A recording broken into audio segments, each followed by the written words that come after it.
kinnitas esimene eetrisse jõudnud moesaade Sügismood 56.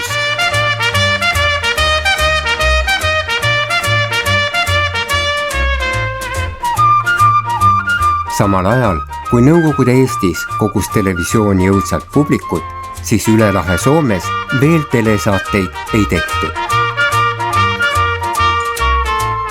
Ning kui Nõukogude Liidu Ülemnõukogu presiidiumi esimees Vorošilov külastas augustis Soome presidenti, olla viimane talle kurtnud, et soomlased vaatavad küll huviga Tallinna televisiooni, kuid ei ymmärrä oikeastaan mitään. Täällä Tallinna. Tallinnan televisio-ohjelmat ovat varsin tuttuja suomalaiselle televisioyleisölle.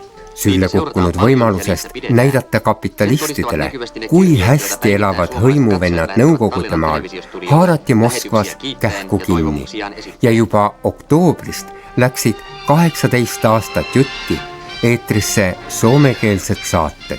Vaimoksi minulle komealle pojalle, vien sinut nukkumaan soitellen, herättelen aamuisin laulellen.